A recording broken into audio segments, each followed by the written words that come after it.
Good afternoon, ladies and gentlemen, members of the media present here with us, and those of you who are following us at home, abroad, on other platforms. My apologies for running late.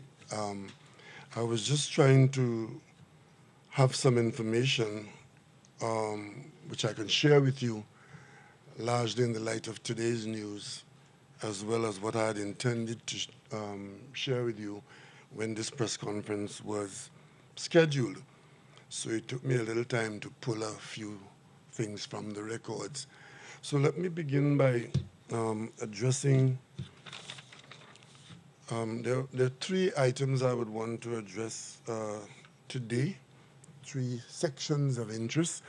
One is what I usually do when I come before you at this time, and is to talk about our management of our COVID challenge. And today I want to acknowledge that the Ministry of Health, in my recent absence, the team has been functioning very smoothly without me, except that I've been in the background and not being present for you, but I've been involved in what has come to you. So I continue to take full responsibility for what was presented. I'm pleased to say that we are still in the same zone that we were in when I last spoke to you. The numbers have been relatively in the same ballpark, even though they were a little higher than the lowest ones that we've had. But by and large, the plan that we had is that if we come out of Christmas without an explosion or an increased risk, which would have forced us not to follow our anticipated next steps, that we would proceed.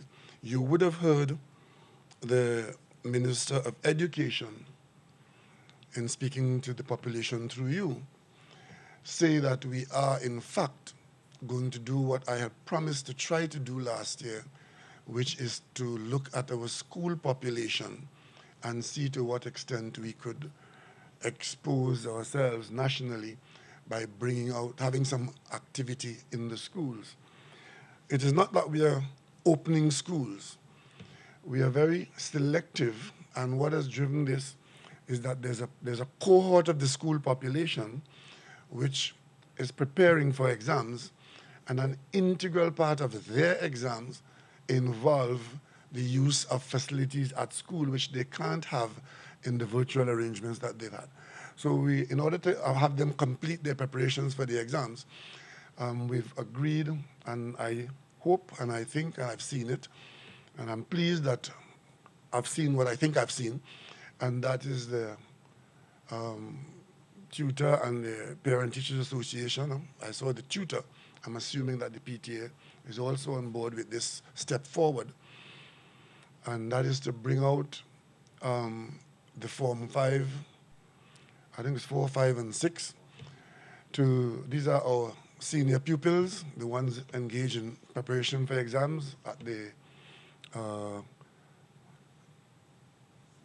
CSEC and the other one, A-level. And they need labs, and they need a certain amount of face-to-face work. They will come out. The rest of the school population will remain under the protocols that existed. I mean, it's difficult to even say it, but our school population, our younger children in particular, have been home for almost a year. I have a grandson who is at my home with me, and I could tell you, children are being affected by not being able to go to school. You could see it. Those of you who have children, you would know what I'm talking about. But the bigger picture is that we need to keep them healthy and alive. So our 4, 5, and 6 pupils will come out following rigidly the protocols that we established for the wider population. And I would like to appeal to those children and parents who are going to come out, is come out, go to school, get back home. No amount of liming, no amount of coming together, partying and congregation. You'll be asked to come out. Yes, try and be alone as you come out. Stay away from populations as much as you can. The risk that you will be taking is coming out from home, where there is some element of risk, of course, but you'll be going to school. Try and go from home to school and back home.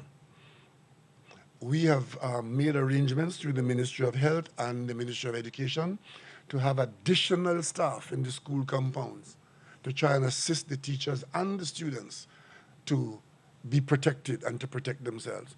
So those are arrangements that are in place from a different quarter. So very, very soon you'll see those school children, that cohort of the school population coming out, going to school and getting back home. And I want to appeal to the wider national population, particularly those who are engaged in transport and so on. Please assist these children to get home as quickly as they can. So while we are going out to school with some of our children, we are cognizant of the fact that we are doing this in a pandemic, which the nation is still grappling with. And as we do it, let's try and do it in the most sensible and effective way and safe way. And this would be a giant step. If you look around, there are many, many countries that are going in the other direction. We have been going in this direction since about June, and it is good that we are able to make this decision now, to bring some children out, and I trust that we will so do it that it is not a decision that we have to cancel in short order. Because if something happens in the national population or with the students, we will certainly have to make adjustments. So these movements are dependent on how we behave, what successes we get, and of course, we believe that as a national population, parents and supporters of parents and children in the nation, we can do this and get the benefit of bringing these children out. And as we are successful, they will then proceed to have their exams, and while they would have done it differently this year, they can complete their education in the years that they're in, Form 4, Form 5, and Form 6. The next issue I want to raise is the issue of the vaccination.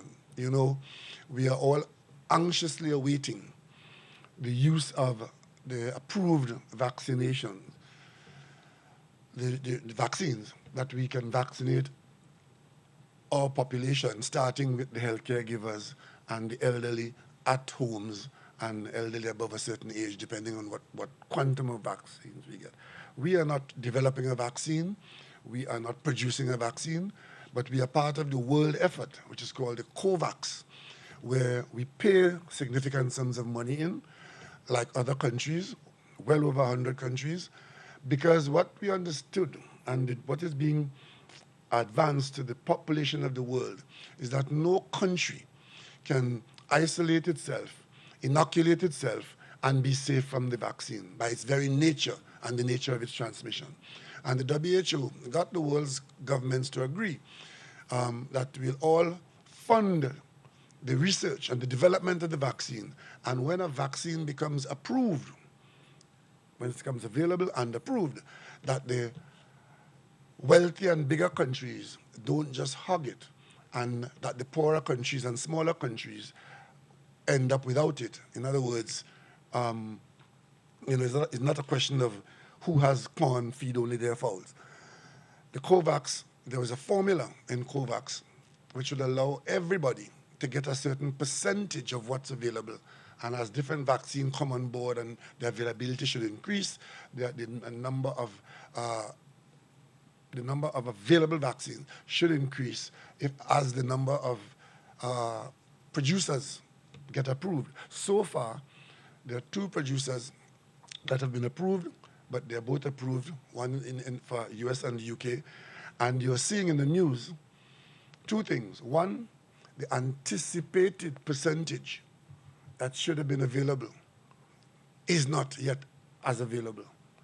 Even in the United States, with a huge US government resource base, both in terms of finance, infrastructure, and personnel, they have fallen very short of what the approved vaccine was supposed to be in terms of, in fact, they have discovered in the handling of things that the actual logistics of getting the vaccine into arms is as big a problem as other aspects of the assignment.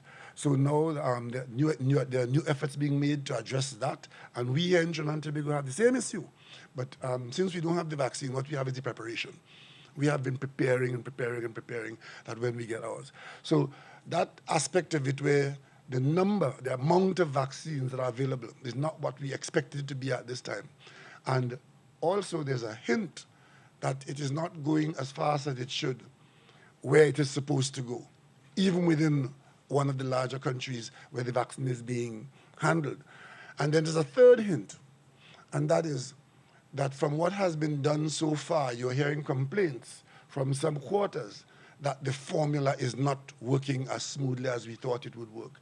So the result of that, you're seeing governors and other people saying, I was supposed to get a certain amount of vaccine. I'm not getting it. And it appears as though I'm not going to get it. And there's a lowering of the amount of vaccine that should have been available if the original formula was at work in the way it was intended to work. That is internally in the US.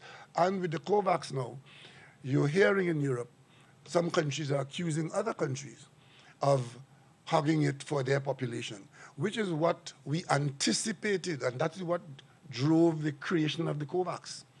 It was exactly that kind of expectation that caused the COVAX to be available, to be established. One of our experts would have told our national population that we have been told that the COVAX availability would be with us sometime soon, and we are anticipating that through PAHO, our proportion will come to us. As of now, I cannot tell you what that number is like, given what I've just said to you, that the number of available vaccines is not as clear-cut as it was supposed or expected to be in the global picture. I do not now know how much PAHO will have, but as soon as we have that information, Dr. Hines and Dr. Parasram and his team will give you that information because they are directly in contact, and I myself am waiting to hear what we can anticipate.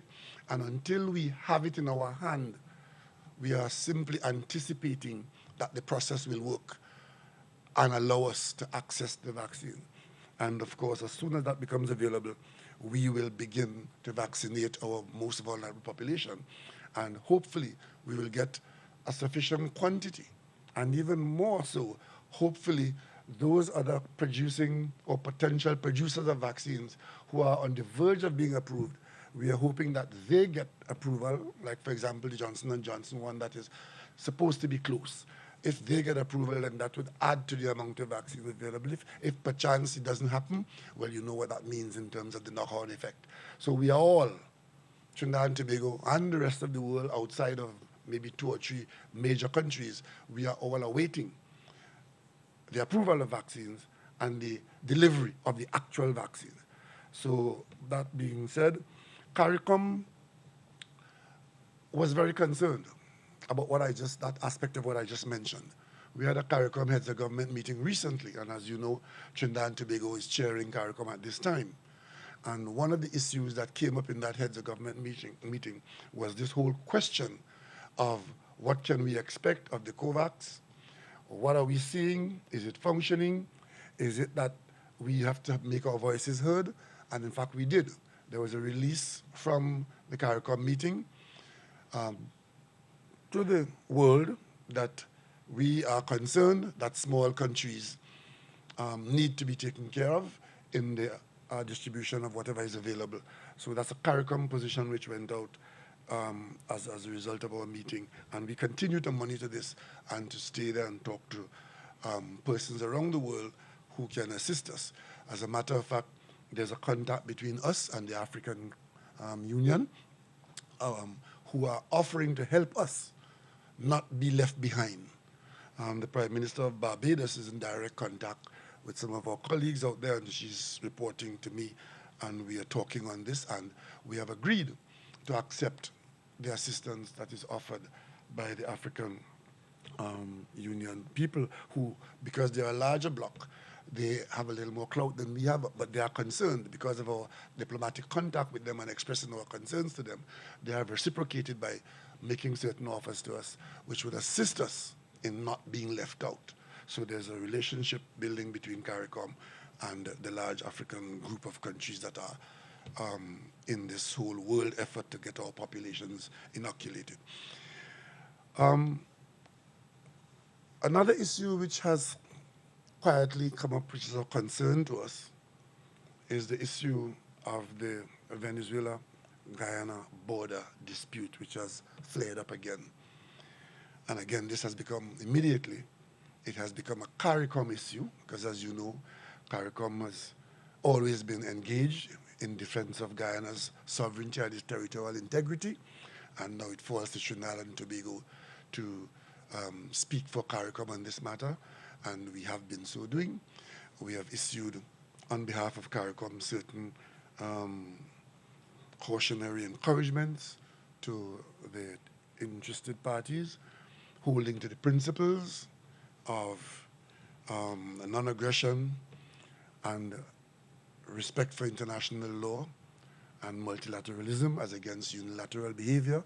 And we've said so to Venezuela by way of Caricom, and Trinidad and Tobago in leading Caricom. At this time, our position is embedded in the Caricom position. I can tell you that our foreign minister has been in direct and continuous contact with the foreign minister of Venezuela, and we have also, from the office of the prime minister, we have been in contact with the vice president's office in Venezuela with respect to the recent development where the Venezuelan government has seized 2 Venezuelan fishing vessels and their crews in certain marine territorial areas, where Venezuela is saying that these Guyanese vessels have been operating in territory which is in dispute, and as a result of that, they have taken them to Guiria. They have been arrested. Trinidad and Tobago officials at all levels have been persuading Venezuela to release these people, and so far they have not been released, but we anticipate that in the not too distant future this situation would abate. But if it does not, it is going to be an unpleasant development which has been attracting our attention night and day and will continue so to do. The arrest of these fishermen have to do with boundaries drawn on maps and complaints, thank you, complaints about who is claiming what. And as you know, Trinidad and Tobago share a boundary, a marine boundary with Venezuela. And as we go east, our settled boundary, we come into the area of dispute with Guyana and Venezuela. So these 2 South American countries, the way they are interpreting their borders, have created certain occlusions, as Venezuela's complaint. Guyana is saying otherwise, but it's something taking place where our border, based on our settled arrangement, comes into discussion as to how these 2 South American countries can have access to the Atlantic Ocean without an occlusion on the part of any. So this matter is very active, and it is one that is attracting our attention on a continuous basis, diplomatically, both at the level of Trinidad and Tobago and Venezuela, and Caricom and Venezuela, Guyana. The third matter that is of interest to us now is the Tobago House of Assembly election, which has surprised many of us, but you know, in the political arena, we ought not to be surprised, because we only have 1 vote apiece. It doesn't matter how aggressive and how long we've been in the arena. On election day, we're only responsible for 1 vote. The outcome in Tobago has been a bit of a surprise and has created some significant challenges. You would have seen this morning that the House met, or the elected people met in the House, and they, having been sworn in as assemblymen by the president, the next step was to elect a presiding officer. And then the next step after that would have been to elect a chief secretary and a deputy, and of course councillors appointed, 3 by the majority, 1 by the minority, and so on. I want to make sure that the record is straight on this, because I read The Guardian.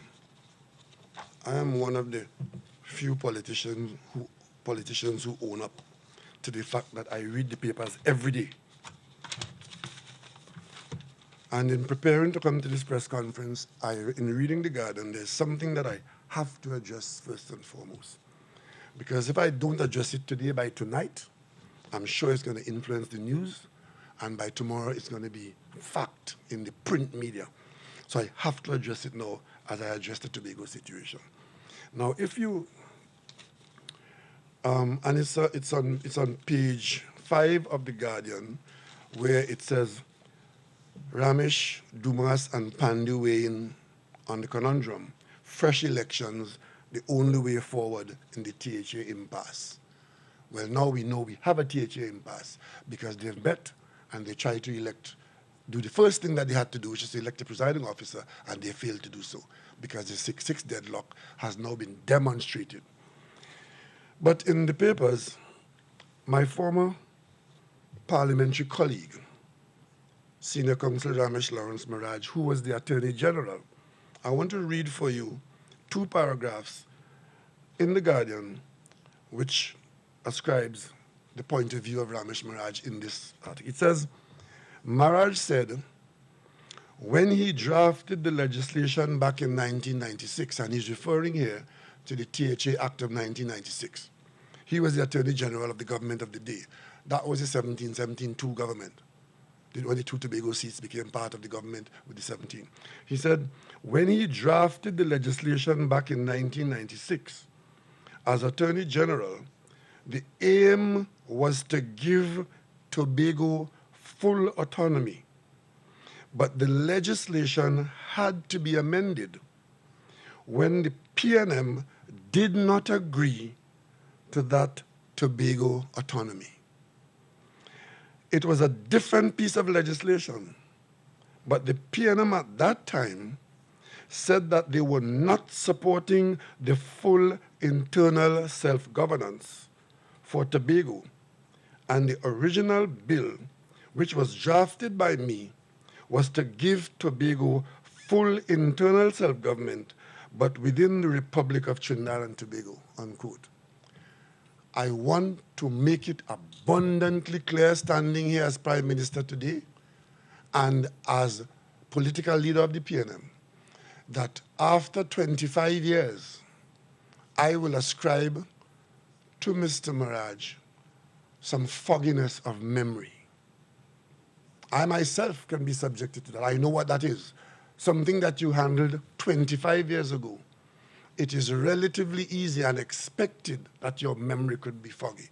But this statement, with all the political implications of this statement, I must, in the firmest of ways, say that the memory, if what is here is what Mr. Maraj said, and the Guardian got it correctly, this is completely incorrect. Firstly, let me tell you something. This is a copy of a resolution placed on the floor of a PNM convention held at Chagaramas in 2011.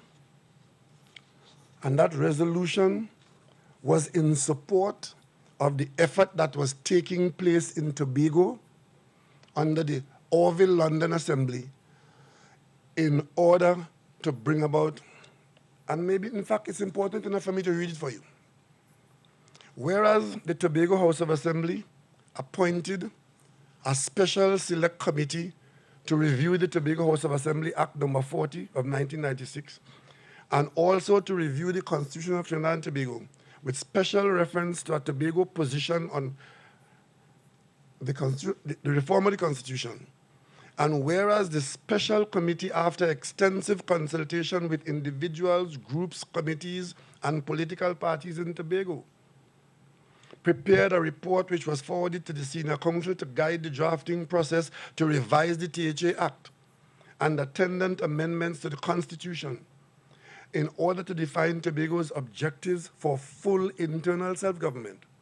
And whereas Senior Council has proposed draft amendments to the Tobago House of Assembly Act and the Constitution of the Republic of Trinidad and Tobago, and whereas the committee has indicated that the draft documents should be subject to public comment, after which a bill will be drafted and debated in the Tobago House of Assembly before transmission to the Cabinet and then to the Parliament for debate and approval, be it resolved that the Convention of the People's National Movement reiterates its support for the process thus far and indicates its continued support for the process to be continued to conclusion as outlined by the Tobago House of Assembly. This resolution was adopted by a PNM convention on the 20th of March 2011 at a convention in Chaguaramas. At our 45th convention, a similar resolution was adopted on the 16th of November 2014 in the Queen's Park Savannah, where the PNM met in convention. And that is the PNM's record on this issue. Now, what happened in the Parliament, as Mr. Ramesh Baraj points out there, 2 bills came to the Parliament. And according to him, the bill, which is a position you put to the Parliament, which if the Parliament agrees, becomes an act, becomes law.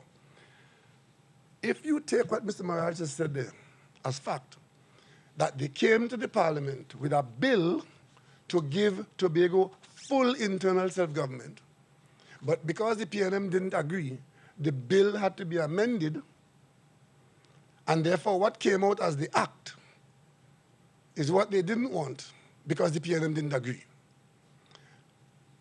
That sounds good, eh? That's not the story. There were 2 bills that came to the Parliament. One was this one, number 34 of 1996, a bill, an act to repeal and replace the Tobago House of Assembly Act 2503 to provide for membership powers and function of the Assembly and its Executive Council and matters incidental thereto. This was the bill. This, alongside this bill, was an attempt to amend the Constitution. This bill contained, if you look at this bill, find it, members of the media, and find the act that was in fact produced from the bill, because it is the bill that got the act created. You will see that what was in the bill, section 5 to section 11, what was in the bill is exactly what is in the act. So the law that caused the Assembly to function today, to not be able to elect a presiding officer, what was brought to the Parliament in the bill is exactly what was approved. So it is not correct to say that what exists now for this difficulty is as a result of the bill not being supported. Because if you look at it, Section 5, body corporate, in the bill, in the act. Section 6, swearing in of assemblymen, in the bill, in the act. 8, Section 7, election of presiding officer, in the bill, in the act. 8, election of chief secretary and deputy chief secretary, in the bill, in the act. Appointment of minority leader, in the bill, in the act. Appointment of councillors, in the bill, in the act. Election of deputy presiding officer, in the bill, in the act. Election procedure, in the bill, in the act. So it is not correct to say that what exists now causing this deadlock is something that we ended up with in 1996 because the PNM didn't agree. Yes, there was something that the PNM didn't agree with, but take it in the context of Mr. Marad saying that what he and Mr. Robinson brought to the Parliament was legislation to give Tobago full internal self-government. And what was that? What did they take out from the bill? That had they left it in the bill, it would have required PNM support. If that was left in the bill, what they took out, it would have required a special majority. But there was something in the bill that the PNM didn't agree with, and it was that was taken out. and we have no difficulty in telling you what it was. But what I want you to digest is that according to Mr. Mirage, speaking for Mr. Robinson as well, that which was taken out is what would have given Tobago full internal self-government. So now let us see what that was. It was the Constitution Amendment Bill 1996. Remember I told you there were two bills? One was a bill to amend the THA Act, and one was the Constitution Amendment Bill 1996, accompanied by the THA Bill 1996. So two bills. But in the one to amend the Constitution, which was to give Tobago full internal self-government, according to Mr. Mirage, here what was in there and what was taken out, because the PNM didn't agree. The only significant change that was made to that bill to amend the Constitution was a bill that says that Clause 3 of that amendment to the Constitution Bill 1996 proposed to amend Section 40 of the Constitution by increasing the number of senators from 31 to 37. That was the proposal in that bill. They wanted to increase the amount of senators from 31 to 37. By increasing the number of senators from 31 to 37, the number of government senators would have been increased from 16 to 19. And then it requires that at least one of the 9 independent senators would have been appointed by the president in his discretion and would be a resident of Tobago. That was the other provision. And then the president would have been empowered to appoint 2 senators acting in accordance with the advice of the chief secretary of the Tobago House of Assembly. And the other part is that the president would be empowered to appoint 1 senator acting in accordance with the advice of the minority leader. That is what was in that bill to amend the Constitution. That is what the PNM did not agree with and did not agree to support. So they wanted to increase the government from 16 to 19. The president would have had 9, but under an amendment, one of the president 9 must have been from Tobago. And the Tobago Assembly would have appointed 3. So 9 plus 3, that is 12, plus the opposition 6, that is 18. So there would have been 19 government senators, 18 others, and in a Senate of 37, the opposition would have had only 6 members. It is that which the PNM objected to and did not support. But interestingly enough, how then could just changing the number of senators have been the giving to Tobago full internal self-government? Is that what full internal self-government is? Increase the government senators from 16 to 19, let the president appoint a Tobagonian resident in Tobago, and let the assembly appoint 3 people. So for the benefit of Tobagonians listening, is that what you have been advocating for as full internal self-government?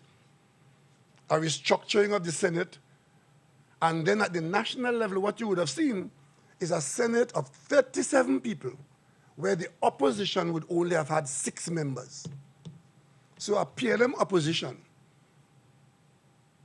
objected to that, did not support it, and because to change the Senate would have required a special majority, when the PNM did not support this with its vote, that special majority could not have been had. And therefore, they had to take that out. And that is how the Senate wasn't increased to 19 for the government, 9 for the president with 1 Tobago included, and the assembly appointing 3. How then could you come now and say that the problem that they are facing now with the deadlock is as a result of the PNM not supporting a bill that was brought for internal self-government?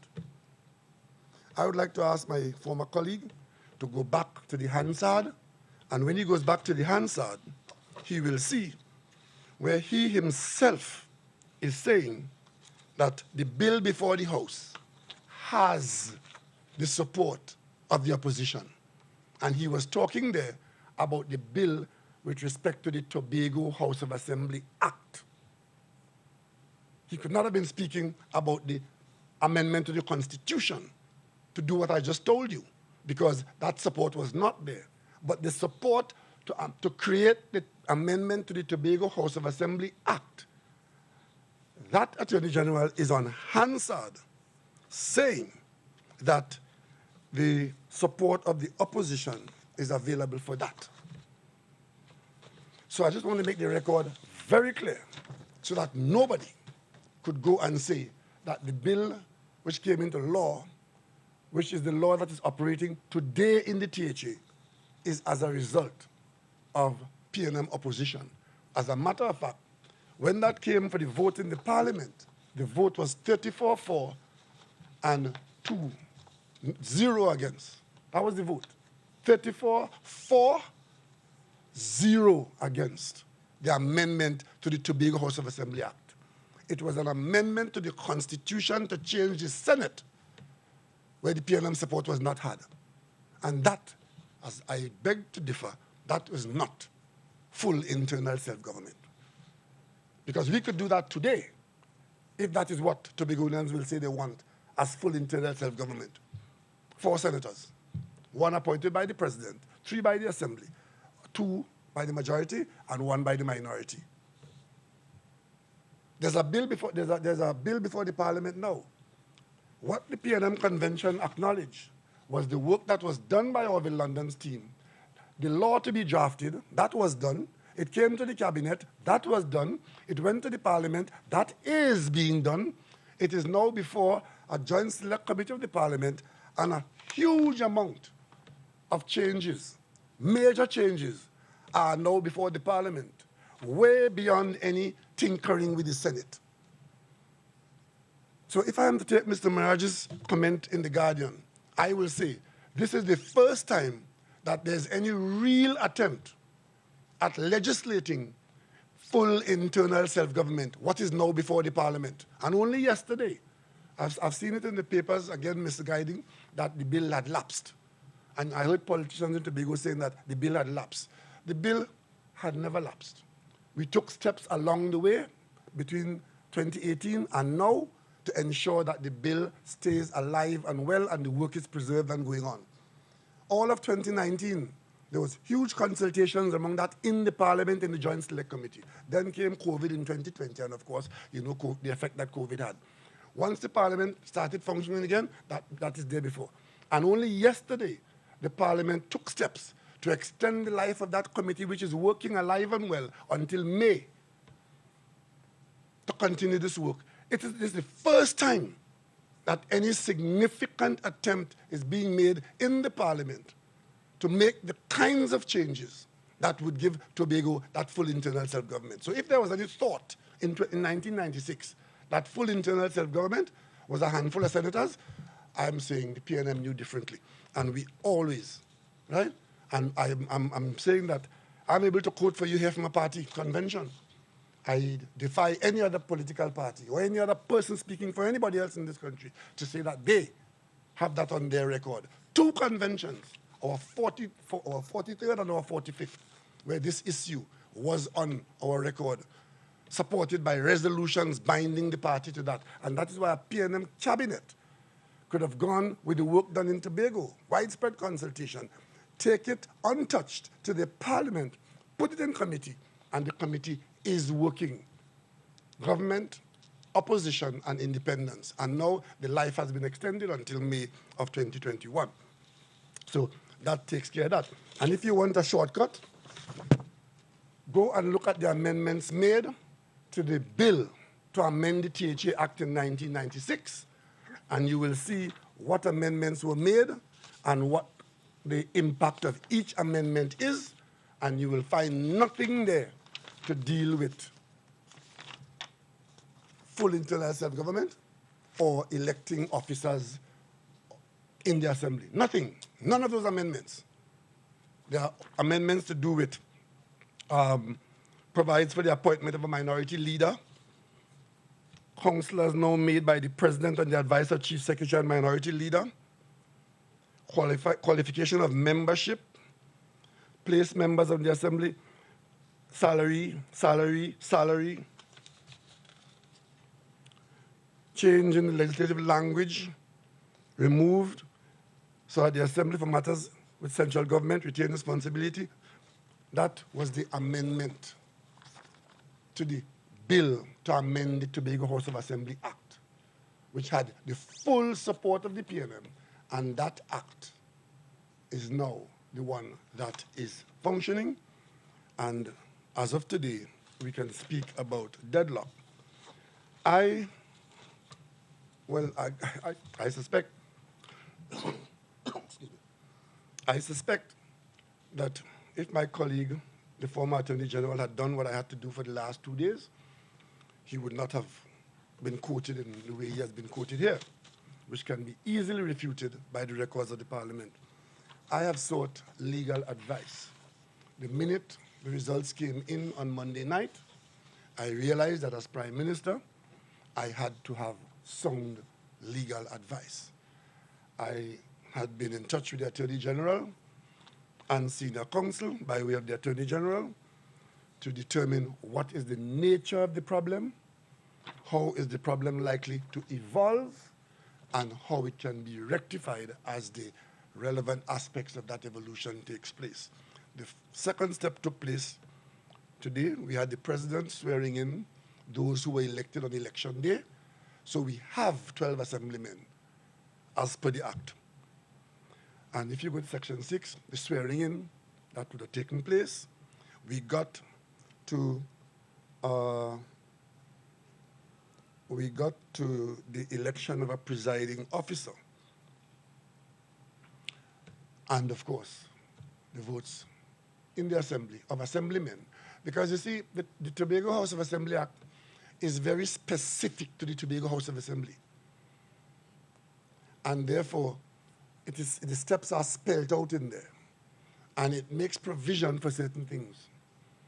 And the legal advice that I have allows me to wait, because just like the Parliament regulates its own business, the Tobago House of Assembly, being a Parliament, regulates its own business, and we have to wait and see how they do it going forward. And they may get to a position, one way or the other. They may solve it. They may solve it without recourse to others, or they may require recourse to something else. Because of the specificity of how the Assembly progresses in conducting this business, the deadlock gives them very little room, which is why you probably would have seen to the article I quoted from The Guardian, you would have seen other voices referring to, how is it put, fresh elections, because they are not seeing a way out. Because when you mix politics with the law, they're not seeing a way out. I know there are many people who are seeing it with rose-tinted glasses, that it could be done in this beautiful way of people, kumbaya, getting it done. It doesn't operate so in politics. There are two political parties in the House with equal number of seats, and as far as I saw today in the attempt to elect presiding officer, no 6 is larger than another 6. So we await that. And there's no role for the Prime Minister, and as of today, the President, unless the Assembly achieves what the act says should be achieved, which is the selection of a presiding officer, selection of a chief secretary, selection of a deputy chief secretary, and of course, a minority leader. And of course, it brings you to the point of who is the minority in 6 versus 6, and so on. So these developments will take place in the days ahead, and we are a functioning democracy. We have a functioning parliament. What we don't have is a functioning Tobago House of Assembly. What we have is an executive, just like the parliament, where ministers stay in office, even though they didn't run for election or they lost their seat or what the case might be. But ministers stay in office, in the case of ministers, until a prime minister is elected. Once a prime minister is not selected, the ministers hold their position. The same thing applies in Tobago, that the executive council would stay in place to conduct the business of Tobago at the executive level, while the parliament seeks to try to make the change that the election was to have brought about. So as of today, the PNM through Chief Secretary Ansel Dennis and his assembly team, which was there prior to election day, they will remain in office until this matter at the parliament, at the THA, and by parliament here I'm referring to the local parliamentary arm of Tobago, the THA. Until they settle that, they stay in place. I don't anticipate that those involved, it's not something that we anticipate that they will be there for 4 years. And an interesting thing has come to the fore as we examine the law. Even if they were able to come together in the chamber and to want to go towards an electoral fix, the assembly is what is required to dissolve the assembly. Unlike where the prime minister calls the election, the chief secretary can't call an election in the THA. It takes the assembly to pass a resolution to dissolve the assembly. But you can't dissolve what doesn't exist. And another peculiarity in Tobago is that while you would by election have elected 12 assemblymen, that is not the constituted body of the Tobago House of Assembly. For the Tobago House of Assembly to be properly constituted to do anything, even dissolving itself, it requires that the councillors are appointed by the chief secretary or by the presiding officer on the advice of the chief secretary. So if you're having difficulty choosing a presiding officer, and if you go further and having difficulty choosing a chief secretary, and all the way down to not being able to choose the councillors, what in effect is happening from the goalpost first is that you cannot put the assembly in place as a body required by law. So there's no functioning electoral body, legislative body in Tobago because you can't get past the first step. And my good friend, Senior Counsel Lawrence Mirage, that has nothing to do with the PNM and the law. You take credit for the law, some people will say it's a camel, but it's supposed to have been a horse designed by a committee. And we have to wait to see what happens with that. So I would, as Prime Minister, I always tell you all I don't advise myself. I am being advised by sound legal input at the level of Senior Counsel, and we will observe. But I trust that very soon all the parties in Tobago would realize what has to be done, find a way to get it done, and we fix whatever problem they have, either in Tobago. And if the parliament is required, the government stands ready to approach the parliament to fix whatever problem exists with the Tobago parliament. So thank you very much. And if you have questions, I can take a few of your questions now. Mr. Prime Minister, is there a specific deadline that you would give the THA according to the legislation? Is there a deadline by which they have to come to some resolution? No. The only person who had a deadline for doing something was the president. And even so, it says as, I think the exact words is as soon as it's practical. The president was required to swear in those 12 people who on election day, the EBC signed off as persons who have won seats. And then the president was required to do that within 3 days or as soon as it's practical. So the president has done that. I mean, if there was a hurricane the day after or an earthquake, she couldn't do it, but so the law says as soon as it's practical. It was practical for her to do it, it was done, so now it falls to the assembly. There's no deadline elsewhere, like say at the parliament or the government, to tell this assembly to hurry up or to get it done by any particular day. So they will have to assemble themselves and see how much good sense will prevail. So you're saying that if needs be, you will take it to Parliament to amend at some point? If it comes to that, if the rectification of whatever problem they might be facing in Tobago, if that rectification involves the Parliament, then it will involve the government taking that rectification to the Parliament. That's the only avenue. At this stage, do you have any idea of what recommendations could be made to amend the act so that this does not happen again? Yes, but I'll prefer to hold my counsel on that and let the Assembly conduct its business, and we will all see, as we saw this morning, how they do. And as I said, I use the word evolve. Let us see what evolves out of it. But I don't want as Prime Minister to comment in any way to give the impression that the government is either involved or anticipating. If it comes to us from Tobago as a solution, then, because as I said, if they find no solution, the incumbents remain in office.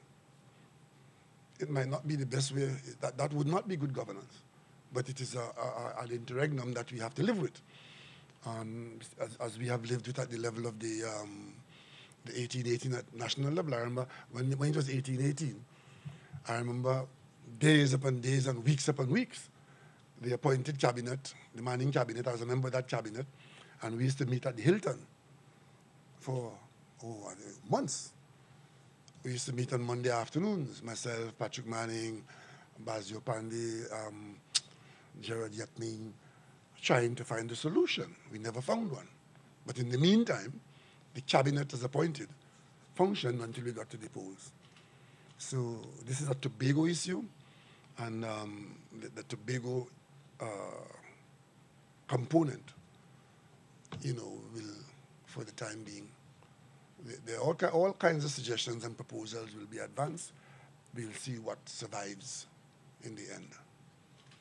Prime Minister, good afternoon. Orbishi from TV6. It's a few weeks since your health scare. Just to find out from you, how are you feeling? How I'm feeling? I went to the golf course this morning and I beat some people. I just told you. Excuse me. I was in Tobago. I was in Tobago last week. And I did also go to the golf course, and I did win. So, I'm doing grateful. I'm grateful that I'm doing as well as I am. I'm doing pretty well. I'm on medication, and I'm taking my medication as prescribed by my doctors, who have done a very good job with me.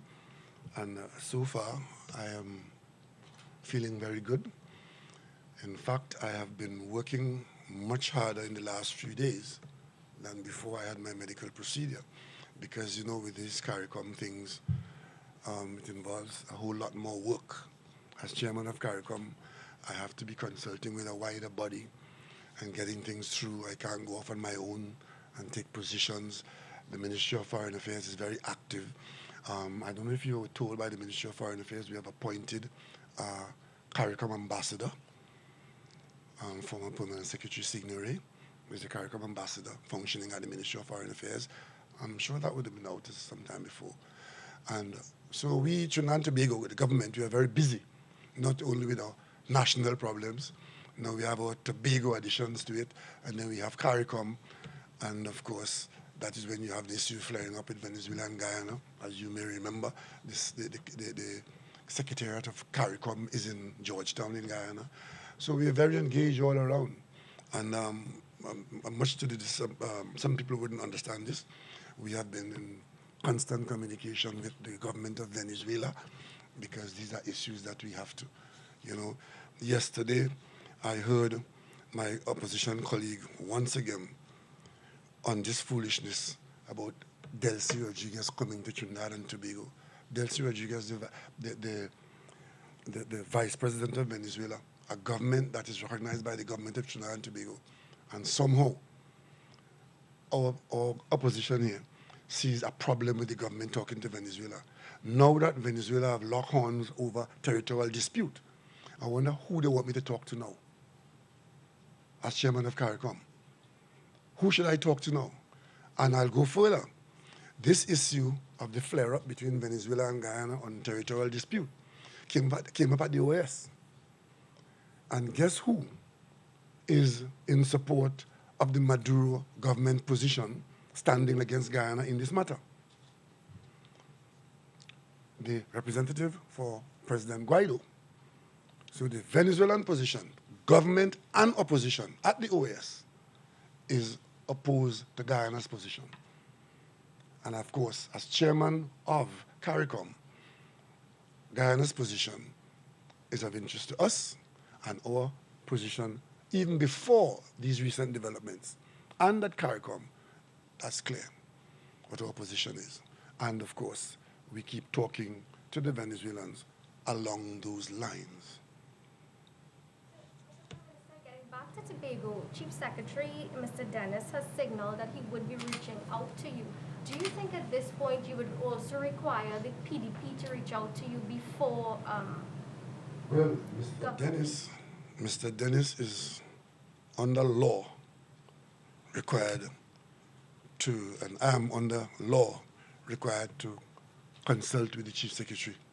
So that is a given. I am not under any obligation to get involved with anybody else. And of course, I've heard other people's opinion through you, the media. And as I said, we have a functioning government. We have a functioning parliament. What we don't have is a functioning Tobago House of Assembly. And that right now is in the hands of the Tobagonians who their representatives as elected in the last election last Monday. It's not the first time that would have happened anywhere in the world. I mean, in Italy, there are times when sometimes for months, in Israel, for months, the government cannot be formed because the politicians cannot come to an agreement, and sometimes they have to go back to the polls. Sometimes they form a government that can't survive. Sometimes the person who was being asked to form a government didn't succeed, so the president asked somebody else, depending on how their laws are written. The THA Act is not written like that. The THA Act is very specific that the chief secretary would be appointed from the assemblymen. So other people are basically onlookers and advisors, and there's a lot of advice going on, as you would see.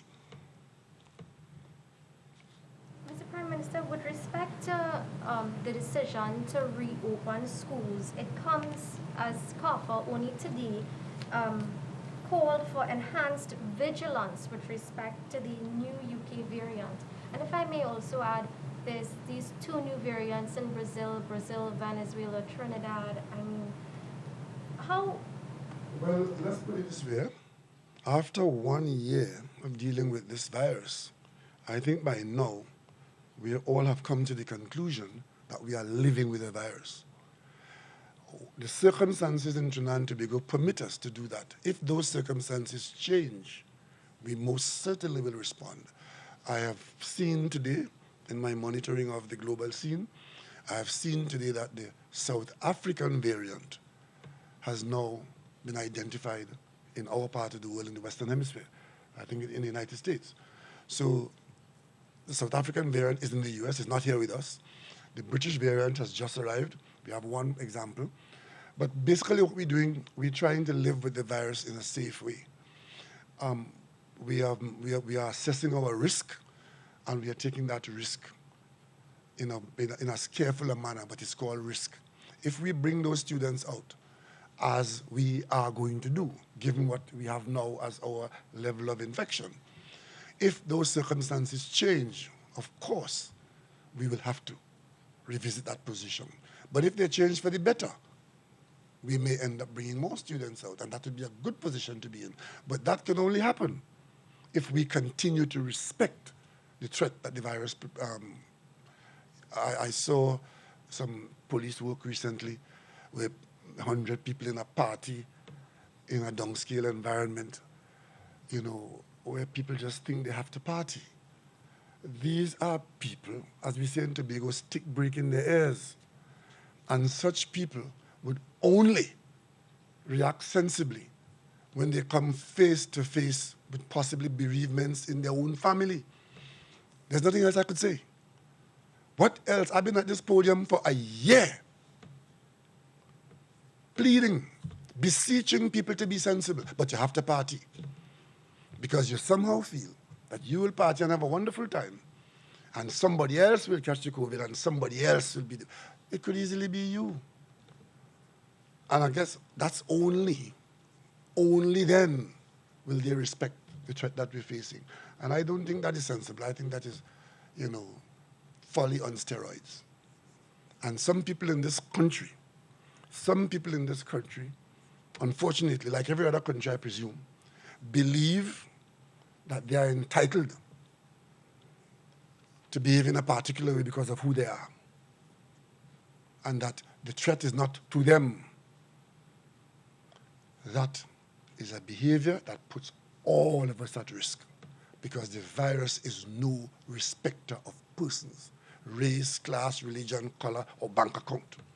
It calls for good human common sense. And maybe what the virus is trying to teach us worldwide is that we are all human beings. We have classified ourselves into who better than who. But I do not know yet. I have not seen anywhere in the scientific literature that any category of persons, by virtue of their biology, or the economic circumstance, or their phenotypical expression, which is their color, or their hair, or their height, or where they come from, because it's all over the world. There's no country in the world that can say that it's a cold environment, so we're not affected, or a hot environment, so we're not affected, and vice versa. The whole world, even those who thought they had beaten it, eventually, you see some of those countries had to respond in ways which were even more drastic than we have had to when we started out. So I'm simply appealing again for common sense, and especially now that we are bringing some of our students out.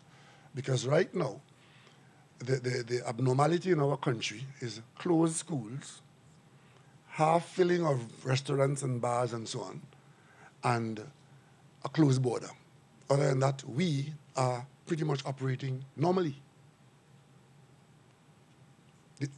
A lot of the talk, a lot of the opportunities to make mischief is with the closed border. A lot of pressure came on the government to open the bars. The bars are still open, but what you're not allowed to do is to congregate and socialize and drink. Right? The manufacturing is open. Energy sector is open. Right? The biggest chunk of the population that is affected is that school population. And of course, a lot of negatives are going with the fact that the children are not able to grow, socialize, and to be educated. Many children are struggling to be educated. Some are coping. And of course, we are doing better and better as we go forward. But that the virus caught us unprepared to treat with an environment where children could not go to school. We try to do the best we can in terms of keeping them engaged, keeping them schooled, and in a different kind of way, but that is not a substitute for them in their social development at school. If we are able to safely manage our borders, as we have been doing, and to keep our infection levels down, as we have been doing, following the protocols, there's room for improvement there. But by now, we should see that what we have done has worked. And if we do a bit more of that, it will work even better. Okay? So let's just hope that our brothers and our sisters and our neighbors, that we all continue to follow those protocols, which have not changed very much since we started out after March. The being very sanitary, washing your hands, keeping clean, staying away from gatherings, wearing your mask, because what has happened, I remember we all used to laugh at Sean when Sean was the only person wearing a mask in here. Before masks were deemed to be so valuable. We were seeing it being used in China and in Korea initially, but we here were thinking that, well, it was just because, they had the tradition of doing that out there. And of course, so Sean got the prize for being the first person wearing a mask consistently in this room. And now we eventually got to the point we asked that it be worn. We wouldn't take none very seriously. We had to make it law. Some people are now getting themselves fined, for it. But I'm appealing to the population to be sensible. If you're out in the open alone and you want to have your mask off, you know you're alone, then you can do that. But once you are around other people, and especially if you're out in the public spaces, you have by law to have the mask on, right? And of course, don't encourage unwanted gatherings, even in your family. Don't encourage unwanted gatherings in your family. Use the phone contact, right? But, this is 2021. It's an unusual year. 2020 is a year that's forgettable, but it didn't let us forget it. We'll never forget it. And we hope that we never go back to do in 2021 what we had to do in 2020. It's very expensive and it's very dangerous. Okay? Yes, Abashi. To Tobago, there's some suspicion that some sort of brokering is taking place with regards to having one of the assemblymen cross the floor. Is this something that the PNM ascribes to? It doesn't take much for anybody to come up with that suspicion. I know of no such. I know of no such, so I can help you with that. But I mean, it's happened in the parliament at times, but as I speak to you now, I know of no such situation.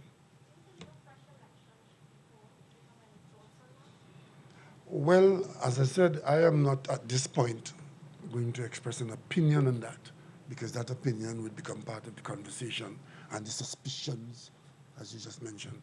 But I would leave it for the Tobago House of Assembly to work its way out of this basket. Thank you all very much, and look forward to seeing you again very soon. And thank you for your inquiry after my health. I'm doing well.